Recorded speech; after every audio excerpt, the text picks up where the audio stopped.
Bienvenue sur cette première session pratique qui concerne l'installation des outils nécessaires pour travailler avec Android.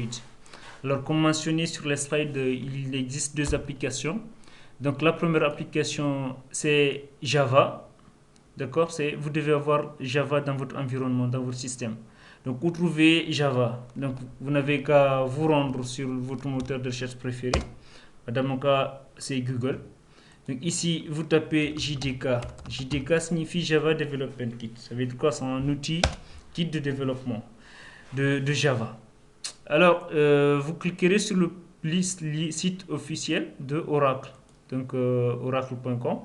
Donc là, automatiquement, vous allez voir les liens de téléchargement avec la version du système souhaité. Donc, si vous voulez, si vous avez un système Linux, et vous n'avez juste qu'à chercher votre distribution et cliquer sur ce lien download, il va automatiquement télécharger votre système. Si vous utilisez le MacOS, voilà, vous ne souciez pas, il y a votre lien ici. Si également vous avez Windows, là aussi il y a deux cas. Si vous avez le 64 bits, voici le lien. Et si vous avez le 32 bits, voici également le lien. Bon, dans tous les cas, il va vous demander de créer un compte Oracle. Donc, Calmos, il n'y a pas de problème. Il va juste vous demander quelques questions et puis ça va. C'est quelque chose en rien de temps. Et comme ça, automatiquement, le téléchargement va se lancer. Et puis, c'est pour quelque temps aussi. Ça dépend de votre connexion Internet. Donc, dès que fait pour l'installer, ce n'est que du suivant et aucune autre configuration à faire. C'est tout. Donc, après avoir fini de télécharger cet outil, rendez-vous sur le second outil, c'est-à-dire la deuxième application. Donc là aussi également, partez sur votre navigateur préféré, cherchez Android Studio. Ok? Voilà. Donc là aussi, il va me référer l'outil, le site officiel de Android. Dans notre cas, c'est developer.android.com. Et automatiquement, vous êtes invité à cliquer sur le lien là, download. Voilà, en couleur verte. Donc là, vous ne souciez pas sur le système. Automatiquement, il va checker le système que vous êtes en train d'utiliser. Et puis, il va vous donner le lien pour ce système-là. Donc, à l'heure où on est, c'est-à-dire le 25 juin 2020, Android Studio est à sa version 4.0. Voilà. Donc, et aussi, la taille est de 871 mégabits. Donc, vous devez avoir vraiment une bonne connexion pour pouvoir télécharger cet outil. Voilà, donc à quoi ressemble cet outil? Voici ici quelques captures de l'outil. Voilà, donc on verra tout ça en détail parce que c'est celui-là qu'on va utiliser. Voilà, donc ça c'est un exemple d'un téléphone virtuel. Et en dessous ici, vous allez voir des tutoriels pour se familiariser avec l'outil et aussi les nouvelles informations qui concernent l'amélioration de l'outil. Si vous avez des problèmes, ne vous inquiétez pas, venez sur ce lien. Et puis voilà, donc vous pouvez avoir même la version française. Ok, voilà, donc ici également le user guide, guide d'utilisation de l'application. Si vous avez des problèmes, vous avez des questions, rendez-vous ici. Et puis avec votre langage préféré, vous allez vraiment comprendre l'outil. Ok, quand vous aurez fini de télécharger l'outil, je répète, j'insiste, vous ne pouvez pas installer Android Studio sans avoir déjà installé le Java. Il est conseillé d'avoir Java en première position, ensuite de télécharger Android, d'installer Android Studio. Donc pour l'installer, vous devez, avec les conditions au niveau du slide, voilà, donc vous devez avoir au minimum 3 Go dans votre PC. Donc je crois à l'heure où on est, ce n'est plus un problème. Donc, puisqu'il y a des gens qui ont jusqu'à des 1 Tera voilà, de gigas de disque dur. Donc, si c'est bon, voilà, pour le télécharger, en fait, c'est l'un des outils qui est vraiment trop gourmand en ressources.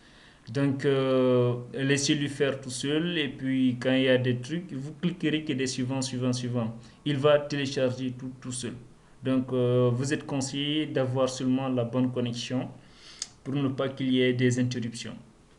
Voilà. Donc, il y a également à côté plein de tutoriels YouTube qui vont vous assister à installer cet outil. Et à chaque fois quand vous avez des questions, prenez le problème et puis venez sur Google, vous collez le problème et vous verrez qu'il y a déjà des gens qui sont confrontés auparavant avec votre problème. Voilà, donc si tout est bon et vous avez installé le JDK, vous avez installé le Android Studio, alors, on va passer, je vais montrer d'abord avant de passer à quoi ressemble cet outil. Donc voici à quoi ressemble l'outil d'Android Studio. Donc moi, lorsque je l'ai téléchargé, il était en fait avec la version 3.6.1. On voit combien de fois ces messieurs-là, ils dorment pas. Ok, bon, on va passer maintenant à la configuration du dernier outil, c'est-à-dire du terminal de notre téléphone.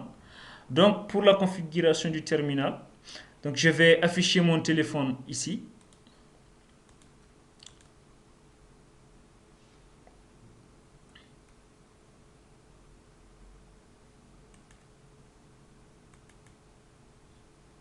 Voilà, donc ce que vous voyez devant vous ici, c'est mon téléphone personnel. Donc là, ici, pour le configurer, vous descendez, ok, vous cherchez la partie paramètres, ok. Donc une fois là, vous allez, on va chercher la sécurité, d'accord. Oups. Sécurité. Quoi? Je sais pas écrire sécurité. Mais c'est mon clavier. Ok. Bon, c'est pas grave. Sécurité. Voilà. Donc automatiquement, euh, ici au niveau de sécurité, qu'est-ce qu'il y a lieu de faire? C'est seulement d'autoriser les sources inconnues. D'accord? Pourquoi vous allez les autoriser? C'est parce que vous allez essayer d'exécuter des applications qui ne sont pas validées par Google Play Store pour un début. Voilà, donc c'est ici en phase de test, quand vous aurez fini de faire vos tests, et puis vous envoyerez votre application sur Play Store pour des questions de validation. Donc c'est après cela, vous n'aurez plus besoin d'autoriser les sources inconnues. Ok, donc après l'utilisation des sources inconnues, vous vous rendez au niveau du menu de votre paramètre, vous cherchez l'option à propos du téléphone. Et au niveau de cette section, vous allez chercher numéro de build. Donc, ces informations peuvent différer d'un téléphone à un autre. Donc, dans d'autres cas, vous allez voir information de logiciel et c'est dedans que vous allez trouver le numéro de build. Et pour d'autres aussi, c'est en anglais. Voilà. Donc, qu'est-ce que vous allez faire avec ce numéro de build? Vous cliquerez dessus cette fois. Donc, cette fois successivement, moi, dans mon cas, c'est inutile. Pourquoi? Parce que je l'ai déjà fait. Et quel est l'objectif de cliquer sur cette section cette fois? C'est pour pouvoir activer l'option pour les développeurs, l'option que vous voyez là. Donc par défaut, cette option, elle n'apparaît pas sur le smartphone Android. Donc pour pouvoir l'activer, vous êtes obligé de cliquer sur le numéro de build cette fois.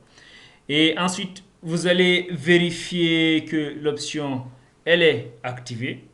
D'accord?